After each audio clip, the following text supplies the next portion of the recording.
All right. Well, aloha kakahiaka, everyone. Good morning. I'm Peter K, and you are with us today on October 10th at the Aloha Friday Hawaii Real Estate Show. I am really glad that you're here with us. We have a great show planned for you today.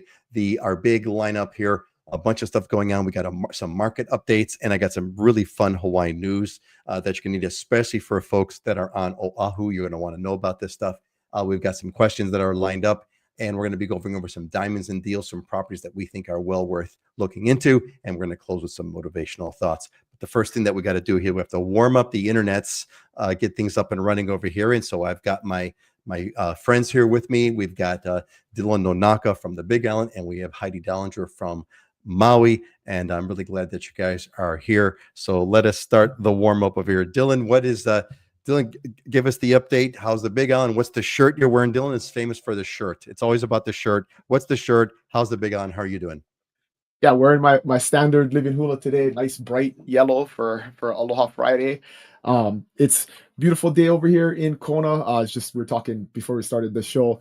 I got to go fishing yesterday with my boys. They're on fall break right now, so I guess fall break's kind of early in Hawaii, but they've been off all week from school, and so they planned this trip last week, and so I had to take the day off. A rare day off during the week when I'm here because I travel a lot and I'm always doing other stuff. So when I'm in town, I try and like be nose to the grindstone and be in the office. But took a day off and went out on the water, and it was a cool experience because the boys are at the point now in their journey that they can kind of do everything themselves. The older one can drive the truck and the trailer, and the younger one helps him offload it at the pier. I just kind of went along for supervision. Mom and dad went along for supervision, but they did everything on their own. They could set up all the lines, and if anybody's been deep sea fishing, it's a lot of preparation and work and skill and knowledge. And luckily they have a grandpa and an uncle that are very highly skilled. They don't learn that stuff from dad, so they're carried on the tradition of the fisherman family.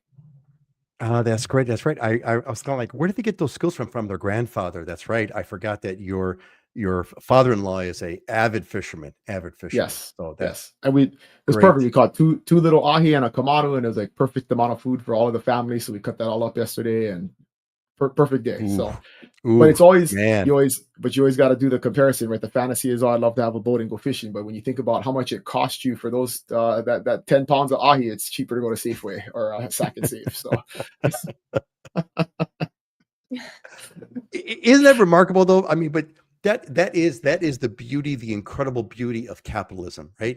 I can just the other day, I can walk into Safeway, and I bought the fresh out here, so it's $30 a pound, but still, I give them $30, I get a pound of ahi, and that same pound of ahi that you guys had to get took the whole day, many people, boats, fishing, lines, putting it back, cleaning, it's like hours and hours and, easily several man hours a day, several days of work, yeah, overall hours whenever worth. you complain about the price of fresh fish, if you actually go out and catch it, understand what it takes, you understand why it costs that much. So you don't complain about it as Ex- much. So yeah. exactly. All right. Let's move on to Heidi. But before we do so, I'm going to say hi to Dwayne Carwile. Hey, how's it, guys? Dwayne, great to see you, buddy. Glad that you're with us. If you're with us, make sure you give us a quick shout out. We'd like to know who's participating with us on the show today. Heidi, what's the coffee? You looking good today? What's the coffee? How's Maui? It is a gorgeous day on Maui. We had some really heavy rains on Tuesday and earlier this week, which it's great to get rain. It's unusual to have rainstorms where it's just raining so hard you can't see when you're driving. So that was kind of unusual.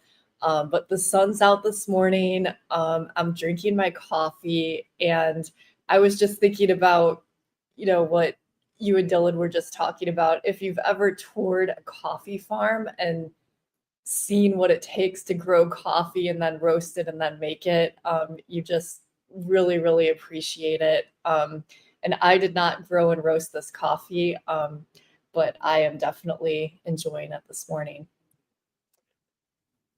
That's the thing, right? That's the thing is like, thank you. Yeah, yeah. How much work does it take? I just love that whole idea. It takes an incredible Dylan, you know this too. You grew up in a coffee farm, right? The incredible amount of effort it takes to come up with like 1 pound of beans, right? If I had a dollar for every conversation I've had about somebody with the dream of moving to Hawaii and becoming a coffee farmer, and the amount of discouragement I've given them, or at least real advice, that unfiltered advice, I'd be quite a rich man. So yeah, it's a ton of work. And a big piece of it, talking about like real estate, is people don't take into account the cost of real estate, right? The cost of real estate is a direct function of the cost of a good. And you can get real estate very cheap in Colombia and South America, where they grow coffee. And if you're going to buy 100 acres in Hawaii and grow coffee, like, your upfront cost of just putting plants in the ground before you do anything else is astronomically higher than it is in some other place in the world. So that's a big consideration I think people miss, right? Is like the cost per acre for just to grow stuff here. Well, look, there's a good argument to be said that, most of the high, the well publicized high cost of living in Hawaii, almost all of it. Well, I would say 90% of those costs could be traced to two things. Number one, the high cost of real estate, because that affects everything, affects storage, affects rent, affects everything. And number two, the high cost of energy. Those two things contribute to, practically everything that it takes. Yeah, I got a riff just for 10 seconds here. But the incredible part, the difficulty of the coffee beans, right? The incredible work of the ahi, right? I think of that same thing when I go into Costco and I buy my jar of Kalamata olives from Greece. That's my favorite example. $15, and these things have come from Greece, halfway around the world, and now they're on the shelf at Costco. It's just, man, the beauty and the amazement of capitalism. All right, The world time we to live move in. on. Time to move on. Time to move on. The world we live in. Okay, I got some news I want to cover up for you guys. I brought some stuff that's fun up, and Dylan, you may have noticed me. There's maybe an old story, but we've got. Let's see. We got. Hold on a second. There we go. We've got Coquis in Waimanalo. So Coquis, the Coquis frog. Now, I didn't know about this before, but apparently the Coquis frogs have now come to Oahu, and it's just going to be a matter of time before these things are like all over the place. So that's going to be an interesting one. Henry's, Dylan, on the Big Island. Apparently, a Henry. I don't know what is a Henry. Henry is, apparently they're doing some regulations for people that want to have chickens in their yards, because I guess the chickens are kind of getting out of control in various places.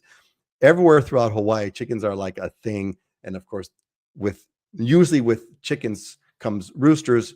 Not fun in the morning. Apparently there's a lot going on, and so on the Big Island they are looking to regulate henneries. So in other words, what you can do and not do with the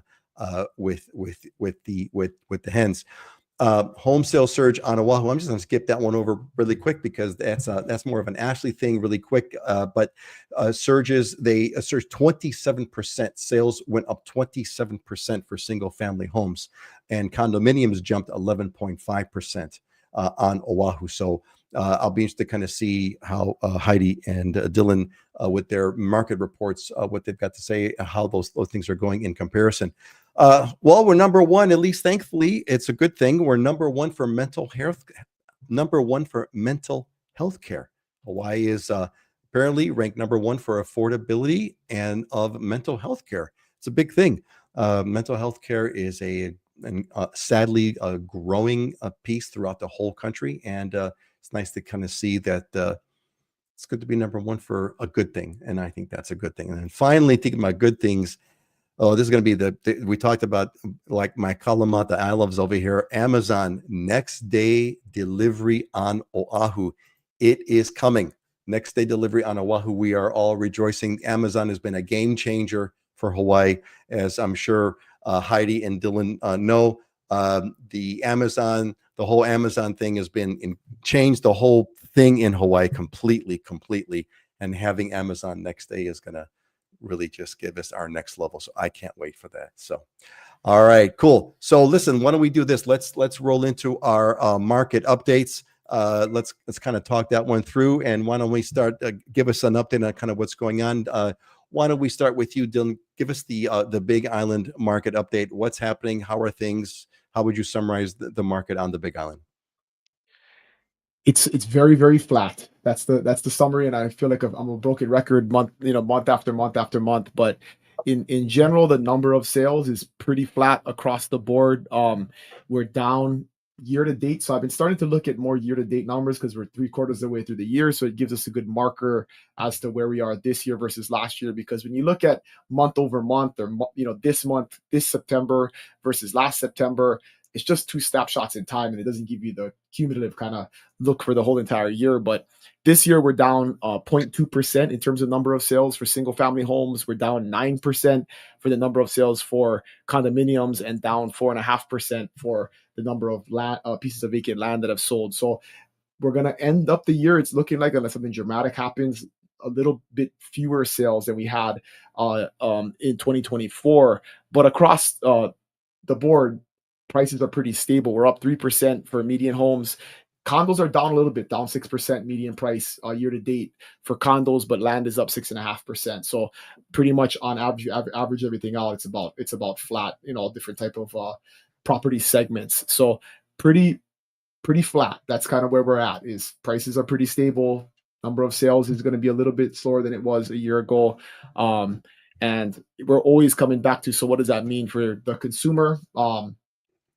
It's a pretty balanced market. I mean, it's still historically low inventory, so you don't have as much competition as you did previous to COVID, but way more inventory than there was in the years right after COVID. So we're kind of back to that balanced place. And I feel like on the buy side, there's a lot of opportunity, but there's a lot of apprehension just with stuff going on in the world. And I don't know if it's kids being back in school, but like, it seems like buyer demand has cooled off a little bit and things are just kind of flat.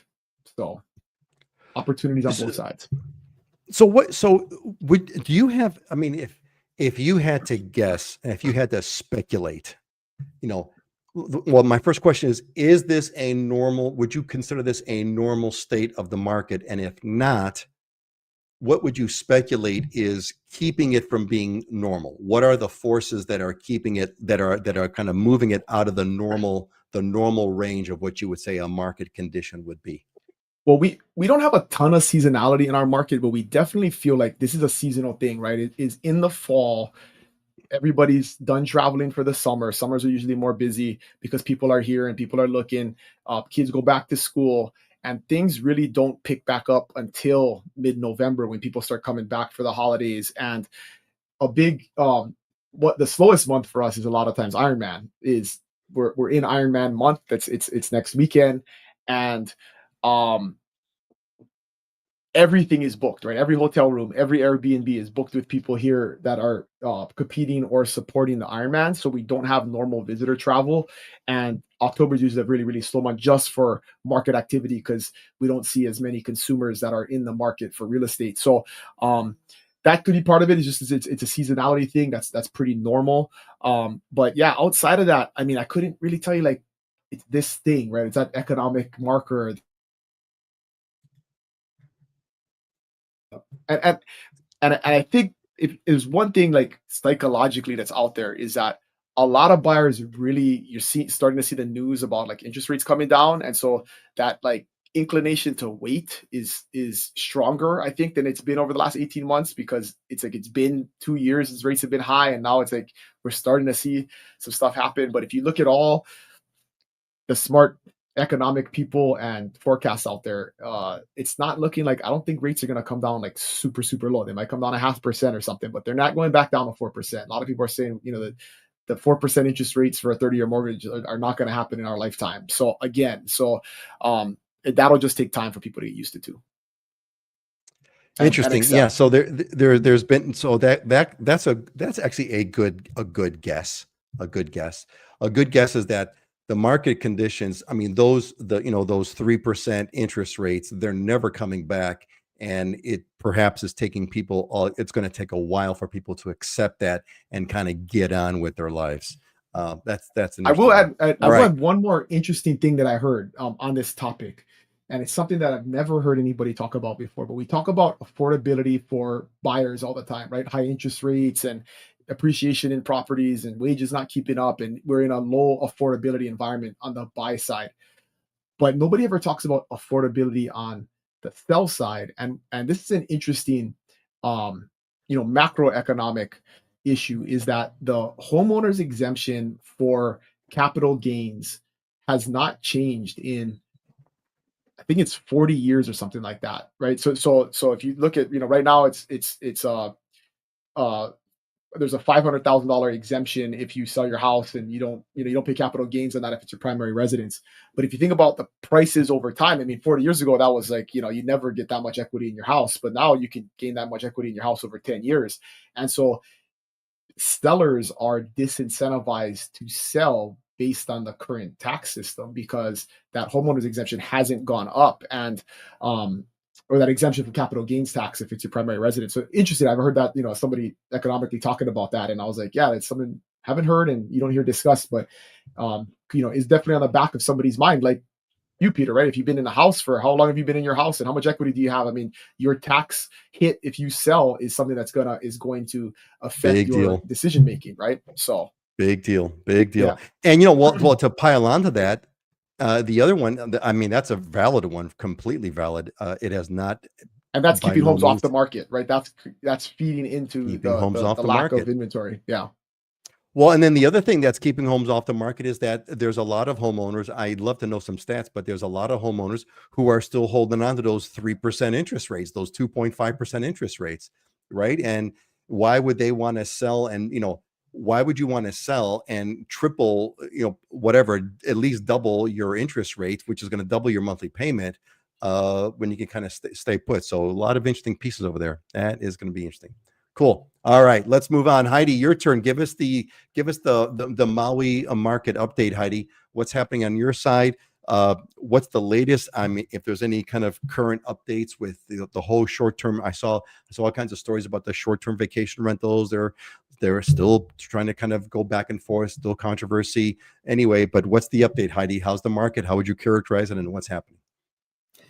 So year to date through September 2025, compared to last year, median prices for single family homes are completely flat, 1.3 million, no change.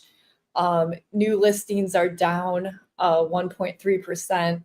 Pending sales going under contract down 10.4%.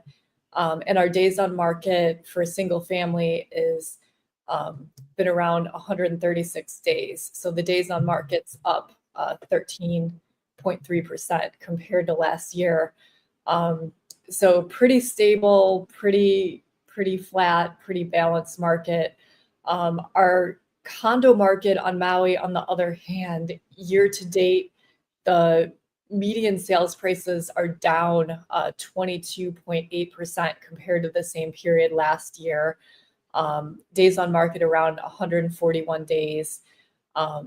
Median price of a condo on Maui today, when we're looking at the year-to-date numbers, is 702,000, just a little over 702,000. So our condo market, and we've talked about this in previous episodes, it's definitely impacted by some of the local uncertainty regarding proposed changes to vacation rental laws. Now, what a lot of people don't know is nothing has actually changed yet. Bill 9 proposed by the mayor is still being discussed by the county council. They were going to meet October 13th. Now I heard that's pushed to November 7th. So a decision is still to be made. And just the uncertainty over this has been causing some buyers to sit on the sidelines, especially when you're looking at resort and vacation rental properties. But this uncertainty has really impacted prices of every condo market segment on Maui. So it's a great time to be a buyer. There's more choice, more opportunity, more negotiating opportunity as a buyer today, particularly in the condo market. So if you're looking to buy, it's you just have more options, more opportunity. Seems like a really good time to buy a condo in Maui. I mean, the whole market's being kind of like moved around by uncertainty. From both perspectives. If you were looking at buying a vacation rental condo, you can certainly buy one in the designated vacation rental areas, which are really, apparently, from what I'm understanding, Heidi, those won't be the ones that will be, even if that one law passes to change vacation rental status. The ones that are currently in a vacation rental area zone or whatever it's called zone are not going to change. They're going to still continue to be vacation rentals. So, but yet those have been affected by prices going down. So, and if you're looking at buying a condo to live in, get one, there's all kinds of options, and you don't care which way the vacation rental thing goes because you're going to get a condo at a discount. So interesting. But yet at the same time, Heidi, what's interesting to me is that, okay, prices are down, but people that are going to live, forget about I could see why the investors are spooked. The Airbnb folks are spooked because of the uncertainty. I get that. But that doesn't explain to me why homeowners, people that are going to live in the condo, why they're not moving. Any sense of do you have any sense, Heidi, of what would it take to make those people move? Home buyers, people that want to live in the condo, not rent it out or invest it. Do you have any sense of what it would take to get those people to move? Well, I think interest rates and affordability are still a big factor. I mean, in West Maui too, people that were impacted in Lahaina, I mean, some of them are still waiting for like settlements and payouts. And some people are still in temporary housing situations and maybe planning to buy or move in the next year. And also, I mean, for a local buyer, income has been affected because of the Lahaina fire and everything, tourism being down. So that impacts people's feeling of certainty and also ability to qualify and kind of take that next step. So, I mean, we really hope to have more local buyers in the market. I mean, that would be great.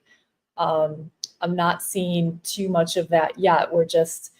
And as Dylan mentioned too, I mean, historically, this is, kind of a slow time of year for real estate, but, we'll see what happens the next few months. I definitely see things picking up and changing just from what I'm hearing, both from local buyers and also from investors as well, who are long-term investors and have been waiting for the right time. And I mean, whether or not it's a good time for any individual as a buyer, I mean, that's very specific to, your personal situation and your goals. And always happy to chat with anybody if you want to discuss. But I mean, what a real estate professional can do for you is just really know the market, know the properties, what's going on at specific properties. And that's where we can really help. Well said. Yeah. I mean, I don't think about this because I don't live there, but yeah, Maui's gone through a lot. Obviously, the Lahaina fires, and that whole thing has been completely destabilized. And whereas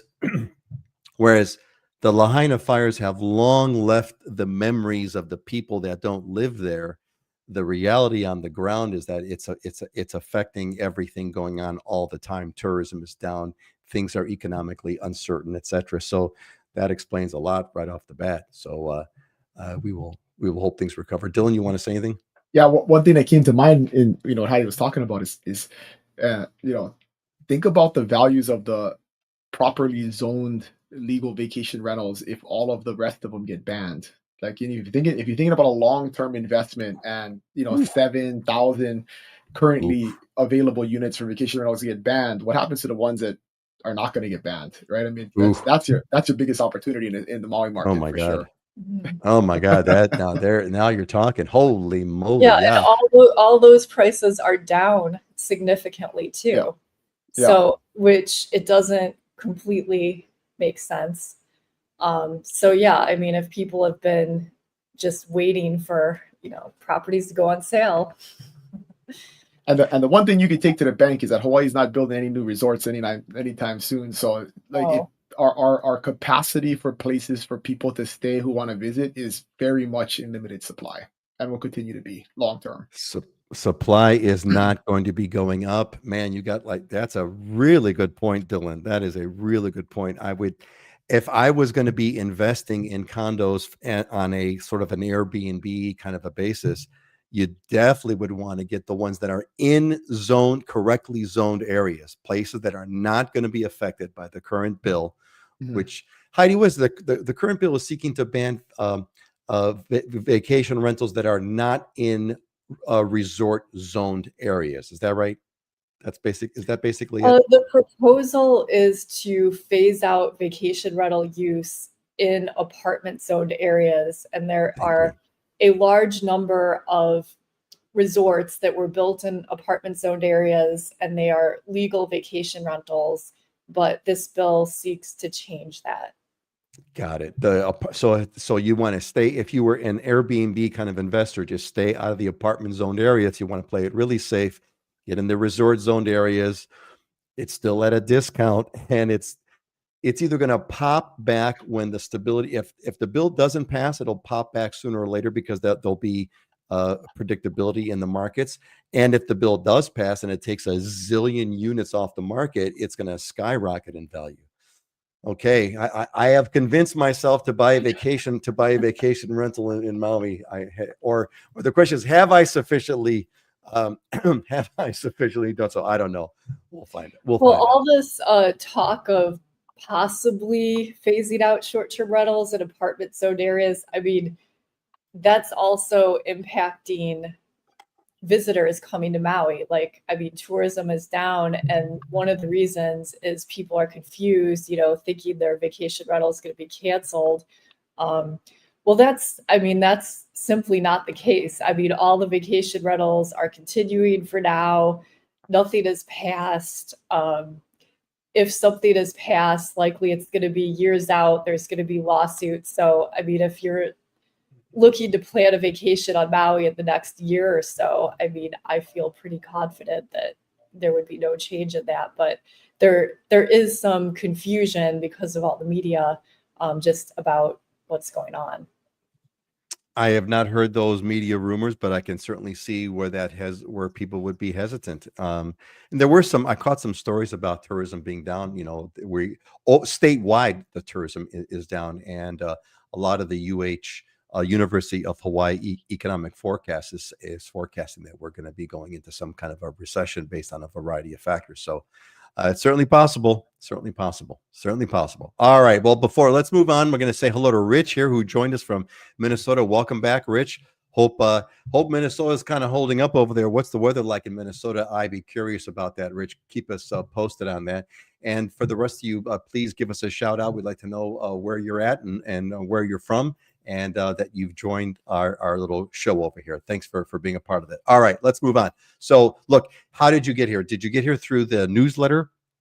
If you got the update from the newsletter, if you got that update from the newsletter and you're here because of that, you're good. If you did not, however, if you joined us otherwise, some other way you found us, which is great, you want to get on the newsletter, livinginhawaii.com.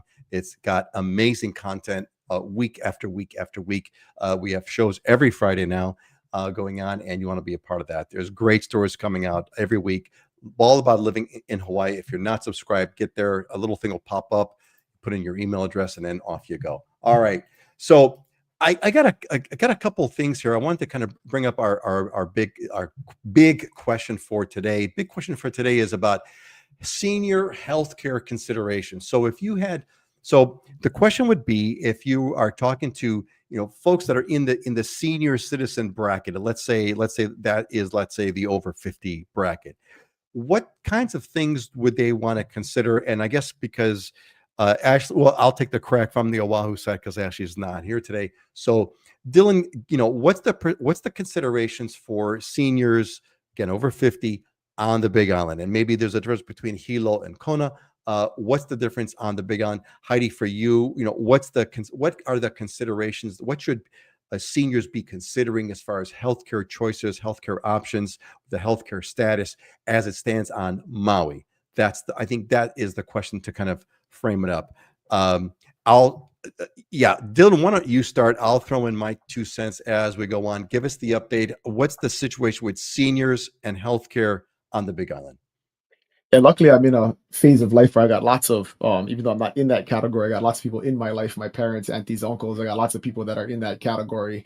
And so I get a lot of direct feedback on their experience. And for the most part on the Big Island, if you're just a regular person that needs kind of regular care, you're good. I mean, there's plenty of options. The biggest consideration is how far you want to live away from those options. Because of the Big Island being so big, you can easily live an hour and a half away from your doctor's office, your clinic that you go to normally, a hospital. The two major hospitals are on each side of the island. We have smaller kind of emergency room type hospitals on the north and south parts of the island. There's a really great hospital a private hospital up in Waimea, which is part of the Queen's Health Network, which is really big on Oahu. But in general, if you just need kind of your every checkup every 6 months and maybe treatment for normal type ailments, you're totally fine. I think just thinking about how far do you want to drive from that place is maybe something to consider before you purchase a permanent residence. And then of course, if you do have serious ailments or maybe specialized care, you do have to fly to Oahu in most cases. But most insurance providers, they cover the cost of that travel. A lot of the healthcare providers will pick you up from the airport. I mean, there's all kinds of different services. Now, I really feel like in the last 10 years, this has gotten a lot better. And maybe some of the conceptions about, it being a challenge in Hawaii are really from years past and don't really reflect the current state of affairs today. So in general, there's not that much to consider. We can take care of you here pretty well. So just like Costco has changed our whole shopping experience, the old days of very few doctors on the Big Island, and you have to go to Oahu for everything. I'm kind of exaggerating now.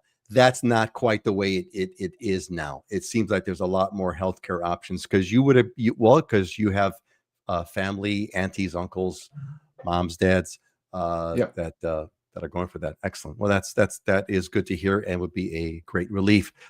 Before we go on to Heidi, I want to say, hey, BuzzTune, we gotcha. Hey, all. Good. Welcome, BuzzTune. Good to see you. Thank you for being a part of this. Let us know where you're from. Heidi, how would you characterize the healthcare options on Maui when we're speaking to seniors? Yeah, I mean, pretty similar. There's plenty of basic health care here. For specialized care, you're going to have to go to Oahu. My husband recently had a procedure on Oahu, and his health insurance actually flew both of us to Oahu and back. So that was pretty cool. As far as, I live in West Maui. To drive to the hospital, I mean, it's about a 45-minute, could be an hour drive. So that's a consideration of, how close that you want to live to a main hospital. But we do have urgent care and medical centers out here that are very close to where I live. So, I mean, again, I think it's kind of an individual choice, but if you do need a lot of specialized medical care, know that there's a chance that you're going to be flying to Oahu for that.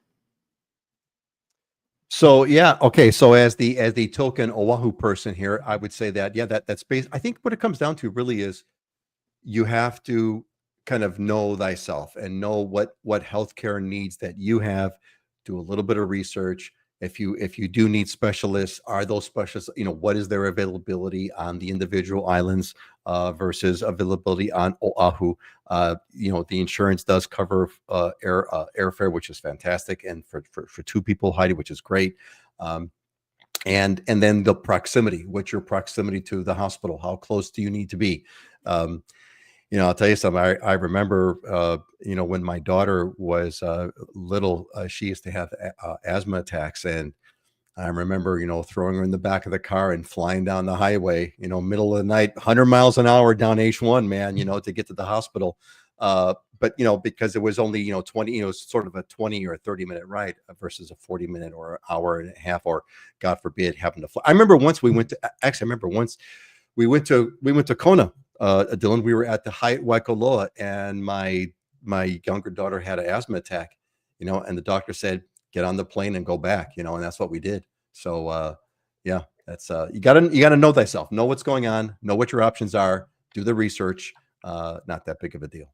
But a lot of people that are here also lead very healthy lives because they're outside all the time, they're exercising, so if you're a young retiree and you're just thinking of moving here, I mean, think about your overall health and lifestyle, and how that's gonna play into everything. It's not just about living close to the hospital.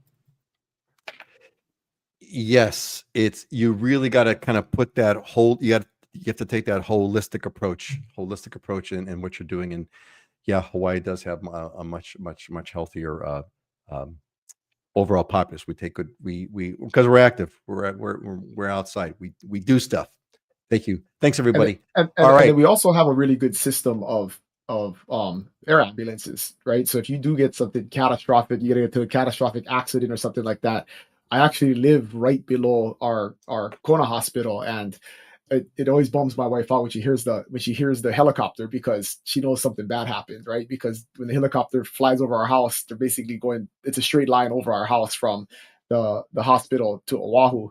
But my brother-in-law, who is a firefighter, always says if they're in the air ambulance, that means that they can be saved. So it's actually good news, right? Because if you don't get into the air ambulance, that means they're not gonna waste the resources and try and get you to Oahu. So it actually means that's a positive thing. So it's all perspective. Excellent point. Excellent point. Yes, you want to be in the ambulance. It's a good thing because you're getting immediate care at that moment. Yeah, that's an excellent point. Excellent. Great. All right. Hey, let's move on. We're going to go to just want to give everybody a quick reminder. You can ask us anything. This is an Ask Us Anything show. You got some questions, throw it in the comments. And hey, Buzztune has stepped up the game here. So thanks, Buzztune. He put an interesting question. So this is a good one. It's a little bit off, which is great. It's Ask Us Anything. How has a career in real estate helped your overall life? That's a good one. That's a good one. Heidi, why don't you start with that one? Because I know that Dylan's got like a speech ready for this one. So, but I want to hear from you, Heidi. You've done nothing but real estate on Maui for over a decade, well over a decade now. What's it? How would you answer a Buzztune, Heidi? I think it's the best job ever. I mean, I totally love it. It's an opportunity to connect with people, to be creative, to just use a lot of different skills that I've acquired over my lifetime. And it's always changing. It never gets boring. To me, I mean, I work all the time, but I like the freedom of not having to be in a specific place 8 to 5 every day. So I do appreciate that. And then also, as a real estate agent, I mean, we're all independent contractors. I mean, I'm in charge of my own destiny. What I do is going to lead to what results I get in the future. So I like that part of it too. It's definitely not for everybody. I mean, it can be stressful because you really don't know what your income is going to be, and sometimes it's working a lot. Well, it seems like you're working for free, So it's just, you do have to have a lot of tenacity and grit, I think, to make it work and stay in it. But it could be a really rewarding career. Excellent. Hey, okay. I'm going to have another following question for the two of you afterwards. But Dylan, I want to hear your person now. Now, Buston, you may or may not know this, but Dylan runs a brokerage. He's a broker on the Big Island and works with many agents. And Dylan kind of, like, a lot of times functions as sort of motivational speaker. So Dylan, how would you respond to Buzztune's question? So I'll take this more philosophically, right? I believe that there is, in this great country that we live in, many ways to make a living and make a lot of money. And I think a lot of times people think about real estate as a career or a job because they think about, oh, I can make a lot of money.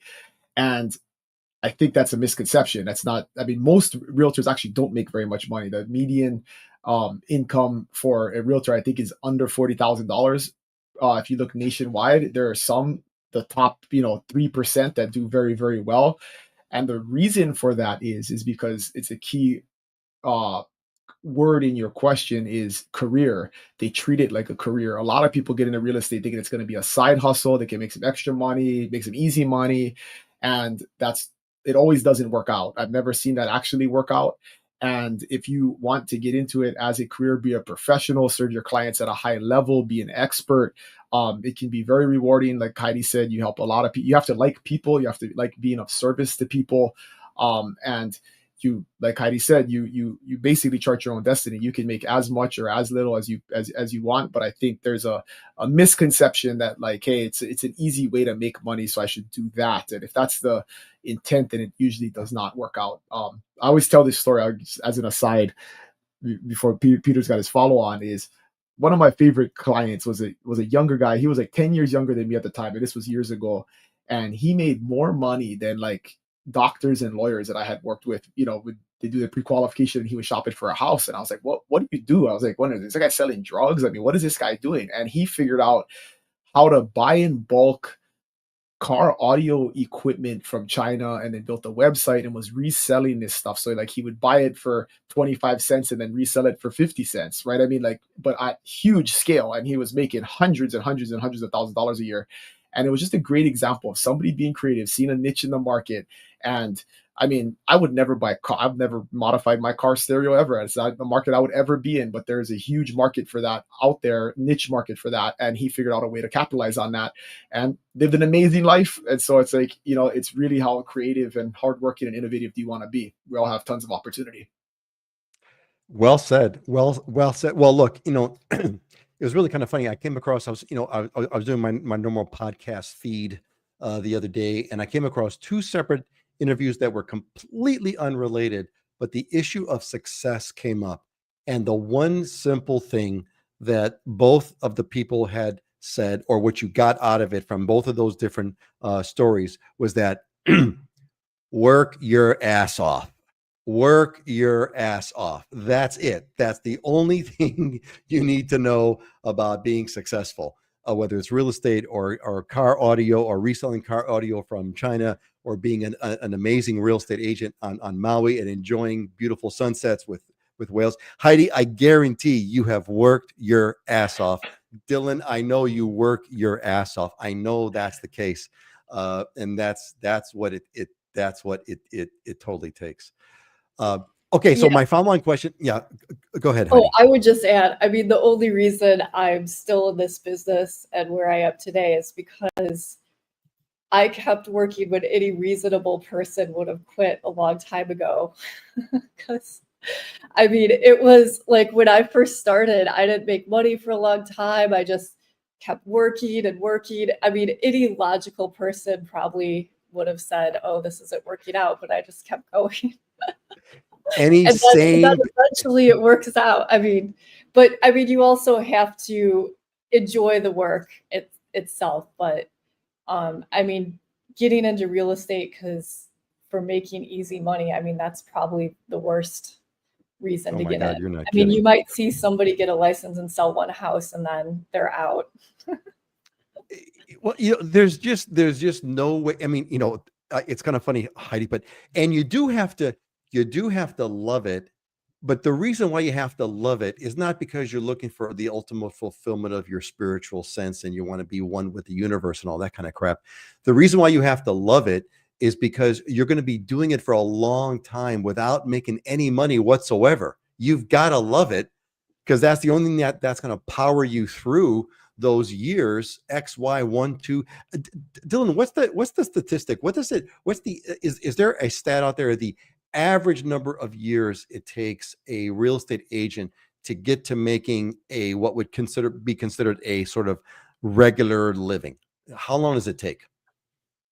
Normally, well, the statistic that's definitely out there is 80% of people who get their license quit within 2 years. So that's the first thing. It's 8 out of 10 people who get a real estate license and start don't make it beyond 2 years. And so 2 years is kind of that marker where if you make it beyond 2 years, that's a good sign. But that's also market dependent. There's a lot of people that got their license in 21 and 22 who made it 2 years and now are not making it because there was an artificially easy market for folks that they didn't have. It wasn't a highly skilled market. We are now in a highly skilled market. I mean, people like Heidi and myself and the people that are out there have survived to this point because we have a skill set that is valuable to people and enhances their experience. And so I really like to use 5 years as a marker. Like if you make it beyond 5 years, you're probably going to be in it for the long haul. But the first 5 years can be very, very difficult. It can be a grind. And back to your kind of point about working your ass off,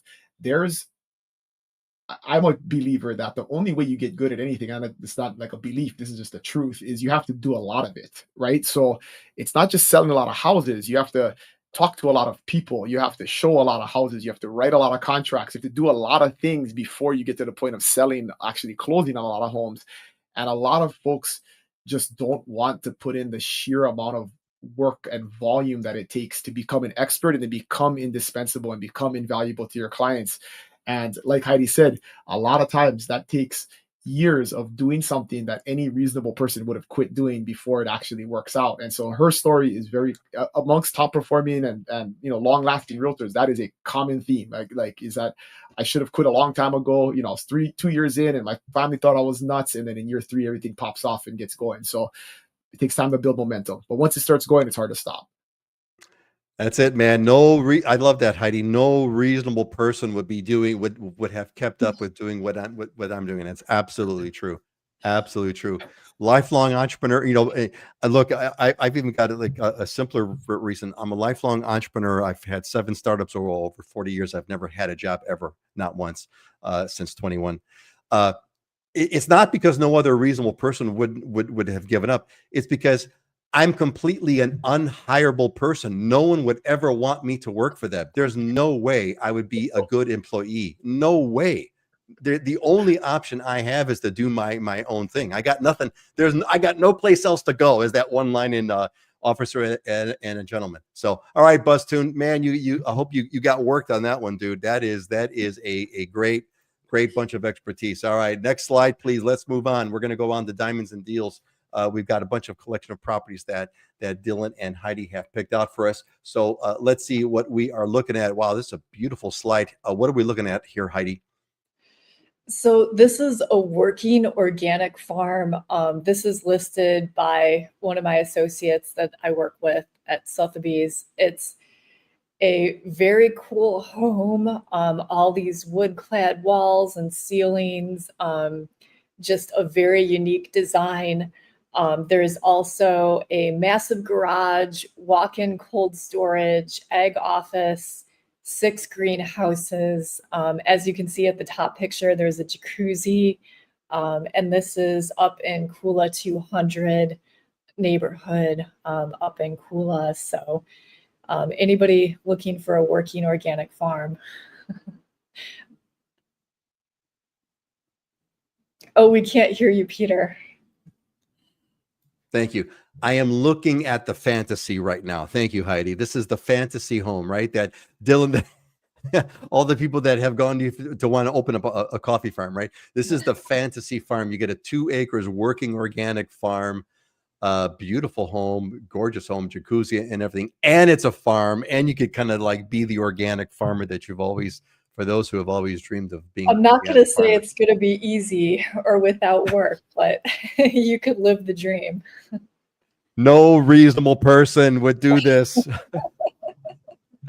No reasonable person would want to be a farmer, but it's a beautiful property and great photography, by the way. I really love how they did the nighttime with the house well lit. It really kind of pops. It's a cool look. Thank you, Heidi. Great property. You know what's a terrible real estate secret, Peter, on that now is with AI. You can basically take any picture and say, make this a twilight picture, make the sky darker, change this, and it's like you don't even have to fire the photographer to come on at night anymore. It's crazy. So yeah, it's could or could not be real. I'm not going to comment on that, but it could or could not be the actual photo. Who knows? Who knows? Yeah, absolutely. Well, there's. Have you so now that we're riffing on AI for a quick sec, have you seen the latest feature on Grok? It's got the AI and the generation, the video generation, all this kind of stuff. You could take any picture and say add a girlfriend, and a girl will pop into the picture. So I took my daughter's pic. Yeah, it's hilarious. So my daughter sends me pictures every so often of her adventures in Chicago. So I take the pictures now and I add a boyfriend and I send it back to her. So it's really fun. It's really fun. Only a bunch of geeks would get into that. All right, Dylan, look, let's take a look at your what are we looking at? This is an amazing property. This is yours. What is it? Yeah, this is just a massive house in Kona, and I saw it come up, and it's 4 bedrooms, 5 baths. It's actually 3 separate living areas, like the main house plus like 2 ohana additional unit type of units on it, so you can have additional family. You can rent it out. It is 2.7 million. It's on 1 acre. There's 40 almost 4,500 square feet of living space, and this is on the hill right above the airport. So great views. You can kind of see out of that living room, that big um uh huge sliding door where you're just looking right out into the expanse down into the Pacific Ocean. So just a great property in Kona if you're looking for something really big, because a lot of times, you know, 1,500, 2,000 square feet is a lot of space in Hawaii. You don't need a ton of space. And this actually has like 600 additional square feet of outdoor living space. So lanai space, covered lanai space where you can have gatherings, parties, things like that. So just a really, really cool property. And 1 acre, so plenty of room. You can actually grow everything you need on 1 acre. You don't need a whole farm. Like that's a big thing that I learned from my mom is growing up. And no matter what house we lived in, if it had 10,000 square feet, she would have a garden and 3 coffee trees, and everything she needed in order to kind of sustain the things that she enjoyed. And so you can definitely do that on 1 acre, no problem. It's actually almost too much. I always tell people, like, I have an acre, and it's like, man, it's my part-time job, especially when it rains a lot. It's a lot of work to maintain property. So A lot of work, a lot of work. What a beautiful house. It's huge. That ginormous sliding door. Uh, that's one of the cool and features about Hawaii properties, when you have those pocket doors and it opens up to like a 20-foot wide yeah, space where it becomes indoor outdoor living space. I mean, it's the best. yeah, yeah, absolutely, absolutely. And that kitchen looks humongous. That is a ginormous kitchen. That kitchen looks like And crazy. cool shaped island, right? Not just the normal square Yeah, it's island. like It's in a kind of got, yeah, weird shape. It's kind of a yeah, yeah, goofball shape, but it's cool. Yeah. Yeah, it's really yeah. cool. It's really cool. Speaking about the homes with the doors and all that kind of stuff. You know, I always had this dream. It's never going to happen, of course, but if I was going to build a home like from scratch, from dirt, I would put, a nice big 6 foot, stone wall around the entire property. And then I would build a house basically with giant in such a way where it would be architecturally built so that you could open up doors in the entire house. So the whole house would be built like on poles. So there's no walls, basically, no exterior walls at all. And the exterior walls would all be sliding doors. So if you wanted to, you can slide all the doors up and leave the entire house completely open, and you'd have the privacy of the outside walls, which would be the stone walls. That would be like my dream. We've done a lot of that in our house. We have a lot of big sliding doors, and it's just great. I love it. Love big sliding doors. Only in Hawaii, man. If I could riff for one more moment, only in, what I love about one of the things I love the most about Hawaii that we all take for granted, those of us who live here, is the simplicity of sleeping at night with all your windows and doors open. That is the greatest simple thing. Just the windows are open all the time. Sliding doors are all open all the time. Can't get enough of that. Can't get enough of that. All right. All right. Next slide, please. Let's move on. Heidi, what's your favorite house feature? If you're going to build a house from scratch, what's the one thing you would have what's the one feature you would have in that house for sure? A big lanai with an ocean view. Big lanai with an ocean view. That's it, man. Big lanai with an ocean view. Can't beat it. Can't beat it, Heidi. Can't beat it. All right, let's move on. Let's close up the show. If you got some closing thoughts you want to share with us, go please do so. Let's hit this one. Heidi, what's yours, and what's it how's it significant for you today? Okay, it sounds like a tongue twister, but today is the tomorrow you dream about yesterday. So this is just a reminder not to be a passive observer of life, and also like set intentions for the future, and just keep moving towards your dreams, and keep, try to be in alignment and creating what you want to create in your life. And yeah, we don't know everything. We can't control everything. There's tons of unexpected things, but you can kind of be reactive to whatever comes along, or you can start dreaming about what you want your future to look like and feel like, and then start taking actions towards that.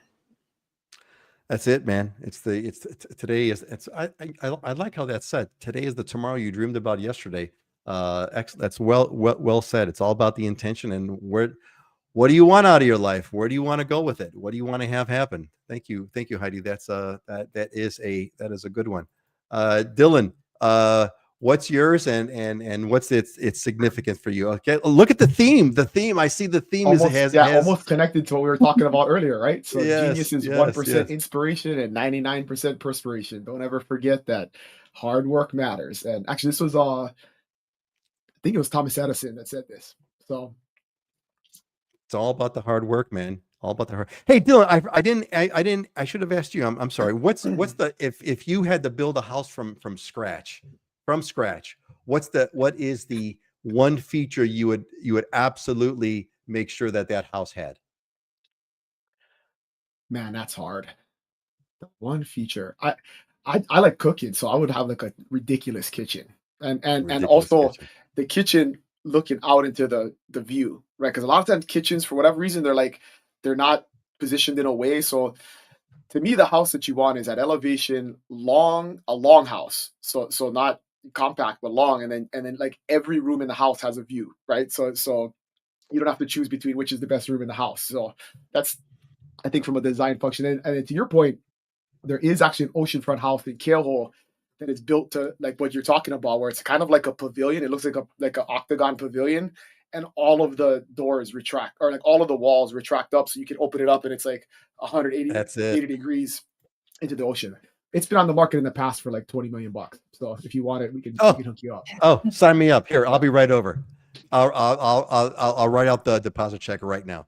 I think another great feature is like when you can go into a shower and then walk into an outdoor shower.